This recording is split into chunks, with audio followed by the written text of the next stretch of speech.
Hey everyone, this is Elenbaas from Nightlight Astrology. Happy Monday, everybody. Today we are going to take a look at Mercury's upcoming square to Uranus. Mercury today is entering the sign of Virgo, where it is in its domicile and exaltation. And as soon as it does so, we'll be making a square to Uranus in Gemini, another Mercury-ruled sign. So some really strong Mercury-Uranus dynamic here, or a really strong Mercury-Uranus dynamic to start the week. Sorry if I can talk. So we're going to look at that today. And I want to talk about one of the classic delineations associated with Mercury-Uranus, which is unconventional thinking. But I want to talk today about what is so powerful and beneficial about unconventional thinking or thoughts beyond just the new ideas themselves, which are, of course, part of it. But let's go a little deeper today and explore this from a philosophical perspective, a little deeper meditation to start our week. That is our agenda for today. Before we get into it, as always, remember to like and subscribe, share your thoughts, reflections, give us the thumbs up. If you're not subscribed yet, doing that helps us grow tremendously. We're seeing if we can get to 100,000 subscribers by next summer. You can find transcripts of any of these daily talks on the website, which is nightlightastrology.com. I also want to point you there for our promotion of the day. Go to the events page, click on Immersive Retreat. We are over halfway full now for our first ever immersive training program in Mexico, taking place next June, called The Oracle Within, a training in the theory and practice of divinatory astrology. This is going to be an awesome program. There's an informational video about the program tagged on to the end of today's content, so you can learn more about it. You can also watch the video. If you scroll down, you'll find that the video is here on the screen as well, right there. You can watch it on your own. And yeah, again, about halfway full now. The early bird rate lasts until I think it's around October 1st or 2nd. So be sure that you take advantage of that now and join us for what should be a really awesome trip. The other thing I want to point you to is my webinar for the month of September. It is a new month, which means a new monthly webinar is coming up. Go to the live talks under the events, live talks. You will see the upcoming talks for September, October, November, December are all listed. In the month of September, speaking of Mercury, I am going to be looking at how Mercury combinations work. So what does it mean when Mercury is paired with every other planet? What are the combinations on both philosophical, archetypal level, and then all the different ways we might see that showing up in charts? If you've never learned to pair planets together before, it is a really valuable tool to develop and can really help you understand Mercury's placement in your own chart, or maybe the charts of people you're working with. So check that out. That's September 25th that I'm giving that talk, 7 to 9 Eastern. If you can't attend live, you get the webinar recording afterward. All right, so let's now turn our attention to the real-time clock. We are going to take a look at our opening transit of the week today, which is the movement of Mercury into the sign of Virgo, and then the immediate, here it is, entering like late this evening, Monday evening, September 1st, that we're going to see. Oh, whoops. No, I'm sorry. Enters tomorrow. That's my bad. For some reason, I thought it was tonight. It is tomorrow morning that Mercury enters Virgo. And then as soon as it does so, it's going to make this square to Uranus. So let's get that up. And I apologize for the incorrect timeline here. So by tomorrow, Mercury enters Virgo, and then we're going to see the square applying immediately. It's within a degree almost instantly, right? It says as soon as it enters, you could feel it across the sign boundary too. But yeah, so then the square perfects Wednesday, September 3rd, middle of this week. But that means today, tomorrow, Wednesday, and then separating Thursday and Friday, it really is a Mercury-Uranus kind of week, with the middle of the week packing the brightest Mercury-Uranus punch. But I want to look at this today because it is sort of the transit of the week. Mars is also squaring Jupiter this week. That's a big deal. We've got Saturn retrograding back into Pisces. So a couple of things that are happening that I think definitely worth looking at. We'll be taking a look at as the week goes on. I am going to give you some horoscopes for the mutable signs at the end today, and I'll show you what's on my altar as well.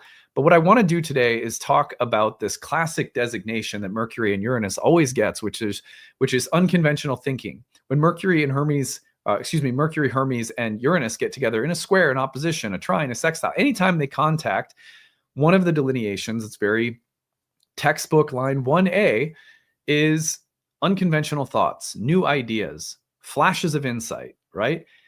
But what I want to talk about is what this provides us with from the standpoint of our spiritual growth, of the evolution of our spirit soul, if you like to put it that way.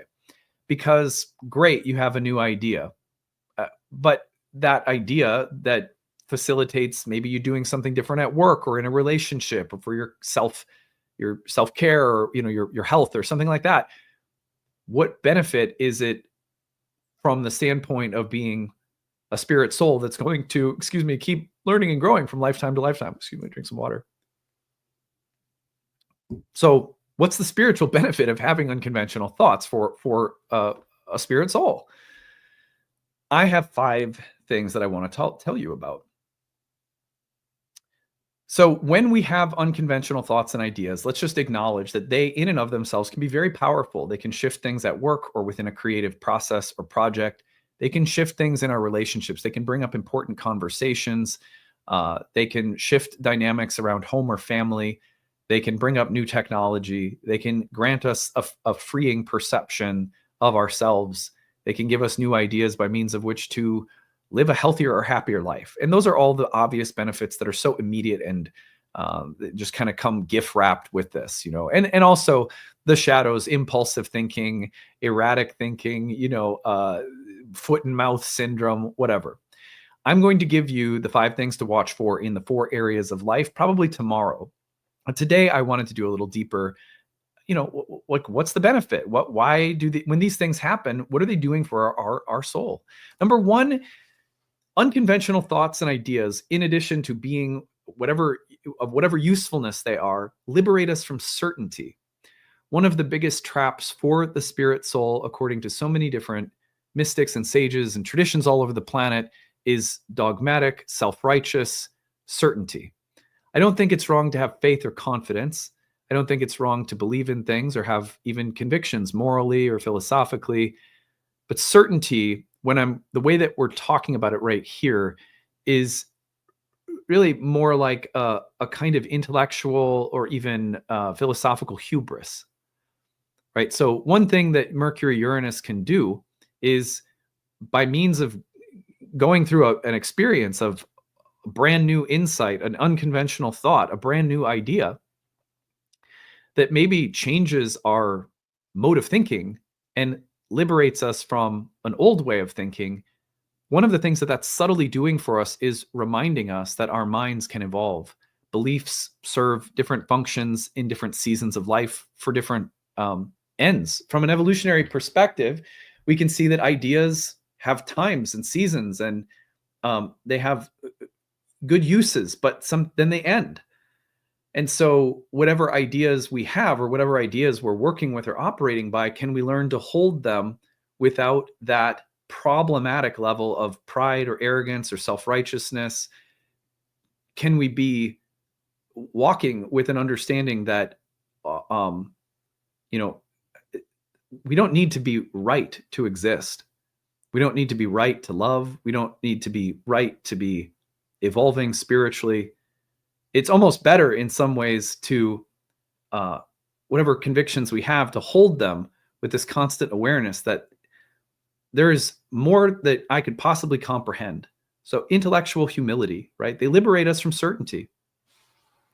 This is a benefit of transits like this, subtly. Whatever they may provide us with temporarily or immediately, functionally, they're also helping us liberate ourselves from the pride of the mind.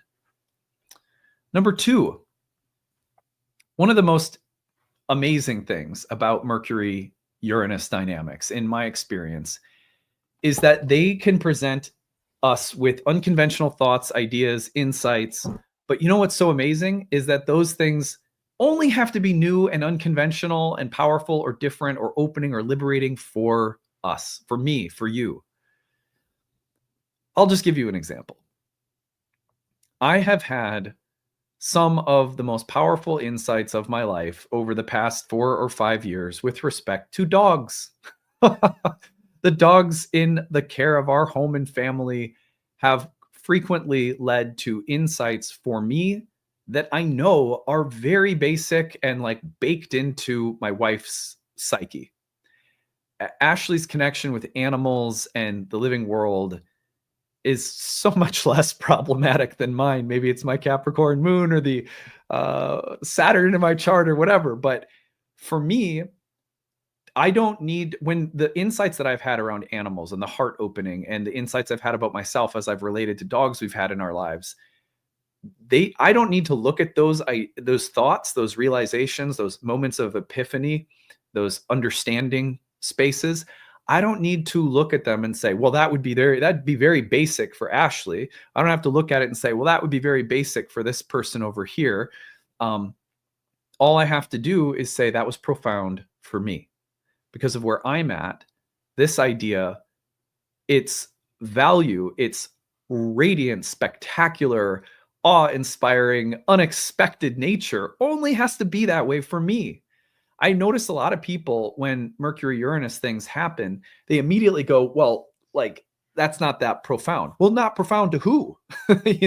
Maybe not profound to other people you can imagine in your head, not maybe profound to your friend or your spouse or your coworkers. But if it's profound to you, that's the only thing that really matters for it to be transformative.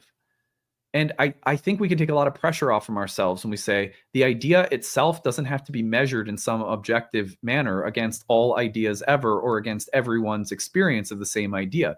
Is the new thought, the new idea, the new plan, the new realization, is it new and interesting and liberating and transformative for you? I don't have to be the same place that my wife is at with caring for living animals. She's had a very natural path with that. But for me, some of the realizations I've had that have led me to opening my heart in relation to, our dogs, because I just never was really a big animal person. So those realizations have been really profound. And I have benefited greatly from not comparing the power of those ideas to how other people may judge the power of them, if that makes sense. All right. So number 3, powerful ideas, unconventional thoughts, new ways of thinking are a skeleton key. They actually provide us with an insight about something bigger than the thought itself. When we have an epiphany, a realization, an insight that's sudden and surprising, and it grants us a bigger perspective, it also, what it's doing on a deeper level is deepening psychological curiosity and flexibility. That's I talked about liberating us from certainty and maybe creating some humility. But the other thing that it does in addition to humility is it promotes a proactive form of curiosity, of interest in things outside of ourselves. And because what we're surprised by new ideas with Mercury-Uranus, one of the great benefits of being surprised is that it's not just, well, that was humbling. I thought I knew things and I don't. And maybe now I have humility, which is kind of corrective in a way. And that's nice. But this can also give us a proactive approach. Stay curious, stay interested, stay active, ask questions, play. And a new idea that comes that, again, may serve an immediate function at your home, your job, your relationship. Okay. But on a deeper level, it's also giving us a means and a mode by which to relate to life itself. Be curious, be interested, be engaged, see what happens, stay open to surprise. So many of us evolve in this way so much more than just the literalness of the idea, which again also serves a purpose. Number 4, ideas that surprise us, unconventional thoughts, new paradigms, aha moments, epiphanies, actually, because they frequently take us outside of our perspective, even if it's only conceptual, is on a subtle level promoting empathy. Because different ways of thinking about things, different ways of seeing things, opening ourselves up to different perspectives can't exist outside of an embodied cosmos in which these perspectives are embodied in living beings. They are embodied in the way that people live and breathe and relate. And so new ideas, while it might seem sort of abstract, conceptual, theoretical, technical, like you're getting new blueprints to work with or something within the designs of the different parts of your life, but still, it's the newness and the value of getting outside of a current perspective with Mercury-Uranus that can subtly produce greater empathy, greater compassion, greater sensitivity to where other people might be coming from. This is one of the reasons for me, because I have had some very powerful Uranus transits. I remember Uranus in Aries squaring my Mercury in Cancer, for example. and some others too. But some of the most powerful Uranus transits I've had in my life have really changed me in terms of like, yes, I have my convictions and principles and philosophical perspectives, and there's places and that feel right to present those and get passionate about them. But often when I'm in social situations, what I have found is that even if people are coming from a place that's different from me, and maybe that means we're incompatible as really deep soul friends or something, but there's something about remaining open and curious and interested and empathetically connecting. I don't know what your life is like. I don't know how these ideas are serving a purpose in your infinite souls unfolding. Like, so I'm not going to judge you. And even just refraining from judgment and staying open and curious, to me, is something Mercury-Uranus dynamics often provide us with very subtly. Just open-mindedness and empathy go hand in hand frequently, you know? All right, last but not least, number 5, unconventional thoughts, new ideas stimulate the imagination. Here's a secret that I will share with you that I've gained from my practice over many years. People get a Uranus to Mercury transit or powerful Uranus transits in general, and the very first idea that appears often isn't the one that is featured or sticks or stays or becomes the big thing. It's the first in a series. Uranus transits frequently work this way. The very first thing someone thinks, that's it. That's the new idea for work. That's the new direction for my career. This is the new relationship. This thing will free me. But actually, what's happening first is this first idea is opening your imagination to new possibilities. And it's not the first, but it's the second, third, fourth down the line of new thoughts, new ideas, new possibilities, sometimes with some erratic, impulsive experimentation and failure. But nonetheless, that leads to some new idea that may actually kind of like install itself in your life program.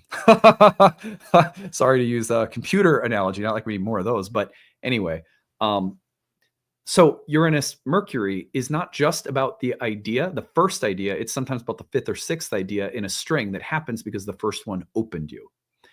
That's important to remember because it can help us stay attuned to a process of discovery that if we actively engage ourselves in is much more beneficial. There's a long history of Uranus being associated with Prometheus, who steals the fire from the gods. And there's a feeling sometimes when lightning strikes, like we would just want to take the idea and run. And that theft in the Prometheus story is punished. The hubris leads to a difficult situation for Prometheus, chained to the rocks, having his guts torn out every day. You know, Chiron eventually has to take his place. Anyway, the point is that when an idea comes and we allow it to move and we question it and let new ones follow it, that process of discernment and of creative gestation often takes something from the thievery impulse, like this idea can be something I objectify and use for my benefit, to something that, you know, the curiosity, the humility, the adaptive, imaginative process that we bring it through allows for it to be something that is integrated, and it's more us and less something we're just trying to take and run with. I can't tell you how important that is for Uranus transits in general. Okay, well, what I want to do now that we've talked about maybe what the deeper evolutionary purpose of a Mercury-Uranus dynamic is like, powerful this week, especially we have a moon cycle that started with a opening square from the sun and moon in Virgo to Uranus in Gemini. Let's take a look at the mutable signs. So the Uranus Mercury square across your first and fourth, if you're a Gemini rising, first of our mutable signs, you got the angularity between these two planets. So first and fourth house, identity and home, family, roots, living environment, internal or private sphere, and maybe the more conscious psychological characteristics, more visible, more apparent, selfhood and home and family, outer self and inner self, family dynamics and the shaping of identity and psychology, interaction between those two areas for Geminis. Go forward to Virgos, and we're seeing the Mercury and Uranus dynamic across the 1st and the 10th. Identity, health, body, psychology, and the workplace or the public sphere of life, how you look, behave, think, act, showing up across the public, in the public sphere, the work-related sphere, and the sense of personal identity connected there. So the epiphanies or insights or sudden changes may somehow show up there. Now, for Sagittarius, we're talking about the 10th and the 7th. So work and relationships, intimacy, love, pleasure, sexuality, marriage, and work or public-facing self. How are these two domains of consciousness connected right now, and in what ways are they offering new perspectives? Finally, with Pisces, we're looking at the 7th and the 4th. So relationships and home, or the private domestic sphere of life, your living environment, family karma, and the connection to marriage, intimacy, pleasure, love, sexuality to a certain extent too. So how are those two areas being lit up? That's the question for you Pisceans. So just some brief kind of angular horoscopes there. Finally, to close, I want to tell you what's on my altar this week. And I'm just going to, I'm going to change my camera view. If I can do this, let's go to, all right. You can see my altar this week. I have two little jars, and let's see, I'll turn them for you slightly. This is bee balm right here, and this one is calendula. And my daughters made these and made these medicines with my wife. Sorry, I hope you can hear me. That's calendula and bee balm, and my daughters made those with my wife this week. And they smell really nice, and they're nice herbal medicines. So I put them on my altar to connect me to the sweetness of my girls, because they're starting school this week, and I miss them, and I'm thinking about them. So just a little something every week. What are you putting on your altar this week? I hope this might inspire you to take up an altar practice. It's a powerful way to make the connections between these symbols and your everyday experiences more vibrant, and I don't know, they just talk more, I think, when we are conscious and intentional about talking to them. So consider it. Anyway, that's it for today. After I sign off, there's an informational video about the retreat, the Oracle Within, that we're taking to Mexico next June. We're a little over halfway full now, so early birds in effect until October. You still have time to sign up, but be sure to do that soon. Hope you're having a good one. We'll see you again tomorrow. Bye. Hey everyone, thanks for sticking around. I'm really excited to tell you more about the Oracle Within, the retreat that we'll be hosting in Mexico in June of 2026. So this is a little informational video that I've made to answer all the questions that you might have about the retreat. In this video, I'm going to start by telling you more about what you will learn on the retreat, what the focus of our studies will be, and then I'm going to tell you about our daily format and sort of what day-to-day life will look like at this retreat center outside of the actual material we'll be studying. I'm going to then tell you who this retreat is ideal for, what kind of background you may want to have before coming along. And then finally, I'm going to tell you more about how you can register. And of course, I'll take you over to the actual retreat website page so that you know where all of the information is located. There's also a really rich FAQ section that will probably answer any further questions you may have. On that note, let's start with what will I learn? So for a very long time, astrologers have talked about what astrology is. What is this? Is it some kind of karmic science? Is it a science of causal energies and influences? Is this actually scientific? Like, what order of knowing is astrology? If we say we can know something about reality, then how can we actually say that when it comes to astrology? These may seem like really deep, dense philosophical issues, but actually they're at the heart of what it means to really deepen into astrology. To have an understanding of what this actually is so fundamental and so helpful. Throughout all of the programs that I teach at Nightlight, I, of course, talk at length about my belief that astrology is a form of divination, that this is a language of signs and omens, very much like the tarot or the I Ching or many other systems of symbolic divination from all around the planet. We're going to spend a lot of time on this retreat talking about what astrology is. From a historical and philosophical perspective, what is divination? What is divination, not just in this tradition, but all over the planet? What kind of things does a divinatory view of the cosmos assume about the nature of reality, about the nature of the soul, and what we're actually doing as practitioners when we practice astrology or when we study it or when we use it for ourselves? So one of the teachers that I had that made a huge impact on me, and 12 years ago when Jupiter was last in Cancer, I hosted him for a retreat on astrology as a form of divination is Jeffrey Cornelius. He wrote this book called The Moment of Astrology, Origins in Divination, which is, in my opinion, one of the best books on astrology ever written. This will be something like a preparatory textbook that a lot of students on the retreat I'll recommend read before you come to this course. Over the program for the course of a full week, in the mornings, we're going to be talking about the history, the metaphysics, the philosophy, the ancient mystics, and what they said about the nature of astrology itself. So we're going to think really deeply about what is astrology. Then in the afternoons, we're going to talk about how to connect with an oracle.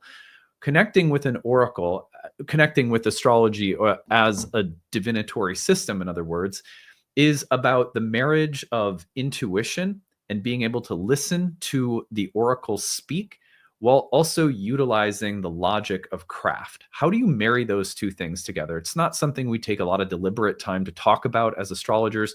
So in the mornings, we're talking about history, philosophy, theory of astrology. In the afternoons, we're going to be talking about how to actually develop a living, vibrant relationship with an oracle so that it's informing how you approach the craft of a reading or how you approach the craft of astrology itself, if it's something that you maybe just use only for you in your own spiritual path. Either way, practitioners, hobby students are all welcome.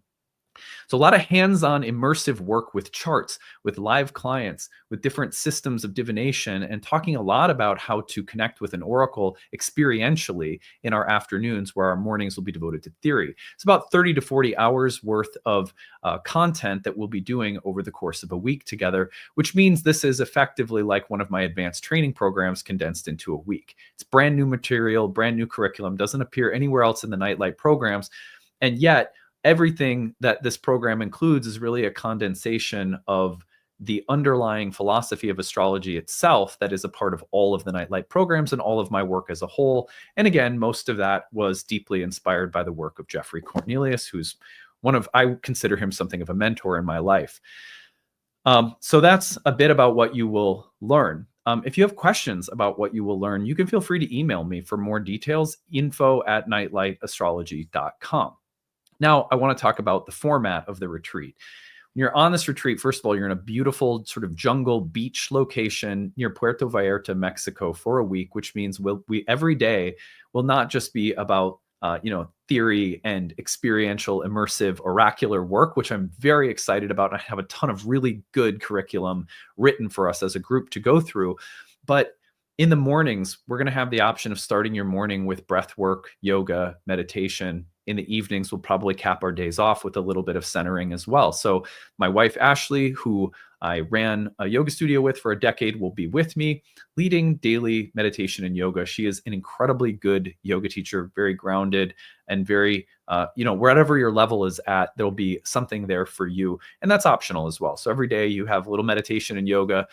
There's healthy food that serves people if you're vegan, vegetarian, or eat meat or whatever. There's options for food. There's a beach. There's a pool. There's some jungle hikes available. So our days will be broken into periods of free time, periods of rest, and periods of focused learning with things like meditation and yoga as options that are there for everyone. We'll also have some other meaningful group exercises that we'll do that will be, again, about how do you connect with an oracle? How do you make a conversation with the oracle a daily part of your life? So that's something of the format that you can look forward to in this beautiful kind of oceanside retreat setting. More information on the website. I'll show you that in a second. Who is this for?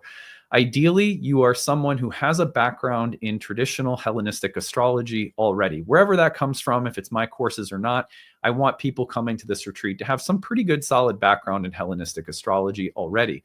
Or if you're from within our programs, then as long as you are enrolled in the year one program, you don't have to have finished it. You just need to be at least enrolled in it. Then you would be more than welcome. Any alumni from any of our programs would be welcome.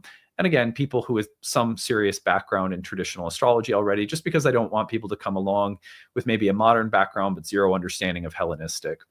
So that would be who I would recommend this for. Spaces are limited and we anticipate the retreat will fill up rather quickly. So I really recommend registering as soon as you can. You also have the early bird rates to help you save.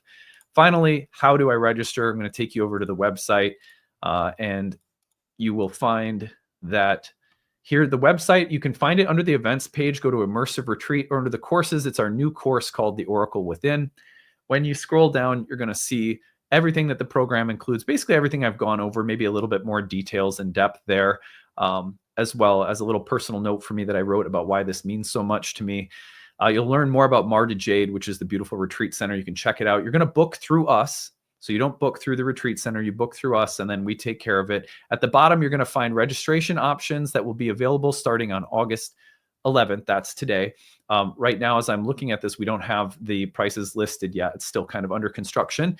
But at the bottom, you'll find different available options for registering.